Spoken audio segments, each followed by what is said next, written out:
यजन संपन्न हुआ। आज बात कर रहे हैं चित्त की और मन की। तो चित्त को योग दर्शन में चित्त आया है, योगश्च चित्त वृत्ति निरोधा है। चित्त और वृत्तियों का निरोध जहाँ पर हो जाए उसको क्या गया, योग। योग है समाधि। तो चित्त क्या है और मन क्या है? मन को अगर हटा दोगे तब भी बात नहीं बनती, चित्त को हटा दोगे तब भी बात नहीं बनती। लेकिन एक है क्या, मन भी है। मनते अनेनेति मना मननात् कस्मात् मनुष्य। मनुष्य ये मन उससे ही आया है, जो मनन करता है, चिंतन करता है, ऊहा करता है, वही तो है मन। तो मननात् मनुष्य, कस्मात् मनुष्य। कौन है मनुष्य? मननात्, जो चिंतन कर सकता है, मनन कर सकता है, सोच विचार कर सकता है, निर्णय दे सकता है, वो मनुष्य है। पशु को नहीं चिंतन करता है, उसके बाद अपने खाने पीने को लेकर के नहीं, मनुष्य चिंतन करता है। तो मन और चित्त भी है, तो एक ही व्यक्ति दो बन जाते हैं। जैसे मनोज मिश्र यहाँ पर बैठे हुए हैं, ये जब अपने ऑफिस में होते हैं तो यहाँ पर अधिकारी हैं अपने शिक्षा विभाग में, लेकिन जब ये भट्टे पर अपने जाते हैं तो व्यवसायी बन जाते हैं। यहाँ पर व्यक्ति आएगा, अध्यापक जो शिक्षक है उनके पास आएंगे, दूसरे ढंग से आएंगे, लेकिन जब भट्टे बैठे होंगे दूसरे जगह आएंगे। मन भी वही कर, एक मन और चित्त भी यही चीजें हमें समझने की बात आ रही है। जो मनन कर रहा है, चिंतन कर रहा है, विचार कर रहा है, संकल्प विकल्प जो उठा रहा है, ये आत्मा की प्रेरणा से हो रहा है। मन जड़ है, मन चेतन नहीं है, मन जड़ है, लेकिन आत्मा की प्रेरणा से क्या कर रहा है? संकल्प विकल्प चिंतन मनन ये क्यों कर रहा है? मन कर रहा है, आत्मा प्रेरणा से कर रहा है। और चित्त कब हो जाता है? कहते चित्त पर संस्कार बन रहे हैं। मन पर संस्कार, चित्त पर संस्कार बन रहे हैं। चित्त पर संस्कार कैसे बन रहे हैं कि चित्त पर संस्कार जो हमारी स्मृति उठाते हैं, मेमोरी।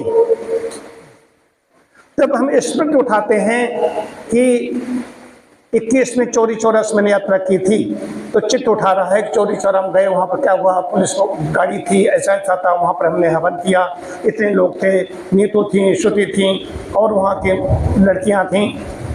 तो एक कौन उठा रहा है? एक चित्त उठा रहा है। मन मनन कर रहा है। एक ही व्यक्ति दो जगह काम कर रहा है तो हो जाता है, दोनों चीजें एक हैं। लेकिन जब कहीं से स्मृति उठा रहा है तो चित्त बन जाता है। तो योग दर्शन योगश्च चित्त वृत्ति निरोधा। तो इसीलिए प्रार्थना आती है,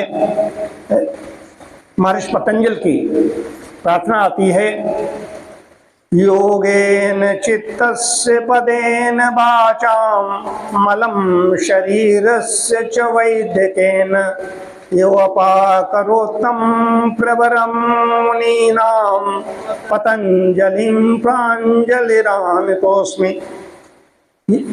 योग के द्वारा जिसने चित्त को शुद्ध कर दिया, योगेन चित्तस्य, किसने? महर्षि पतंजलि का प्रार्थना की जा रही है, उनको नमन किया। योगेन चित्तस्य पदेन वाचाम। पदेन वाचाम, पद किसको कहा गया? पद व्याकरण से, और व्याकरण के बड़े आचार्य हैं।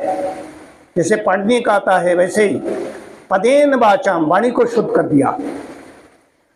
मलम शरीरस्य वैद्य भी हैं, मलम शरीरस्य च वैद्यकेन, और वैद्य के द्वारा उन्होंने शरीर के मल को दूर कर दिया, शरीर को निर्मूल कर दिया। संशोधन हम लोग करते हैं। मलम शरीरस्य च वैद्यकेन, ऐसे प्रवर जो मुनि प्रवर हैं उनको हम प्रणाम करते हैं। तो ये चित्त मन दो चीजें हुई यहाँ पर। एक ही जब स्मृति उठाता है तो चित्त बन जाता है, जब मनन कर रहा है, चिंतन कर रहा है, संकल्प विकल्प कर रहा है, सोच विचार कर रहा है, तो मन है। तो मन, मनु, मनुष्य, जिन लोगों को इन शब्दों से लगता है वो लोग समझ लें कि तुम शब्द कहाँ से लाओगे। जो मनन कर रहा है वो मनुष्य है, और जिसको कहते हैं कि ये तो कुछ नहीं जानता, वो भी मनन कर रहा है, अपने हिसाब से मनन कर रहा है। तो आज मन और चित्त के बारे में बताना था कि एक ही चीज एक ही है, लेकिन एक ही व्यक्ति जब दूसरे काम लग जाता है। जैसे कि घर में अभी डॉक्टर साहब अपने क्लिनिक में, या हम यहाँ क्लिनिक में हैं, डॉक्टर साहब अभी घर में जाएंगे तो बहू पापा कह के बुलाएगी,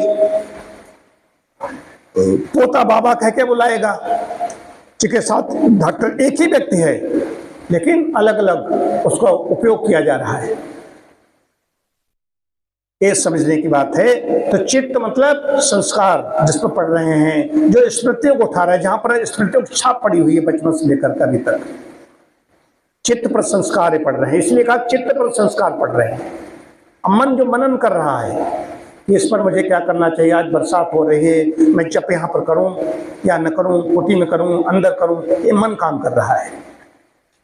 आज इतना ही। प्रणव ध्वनि।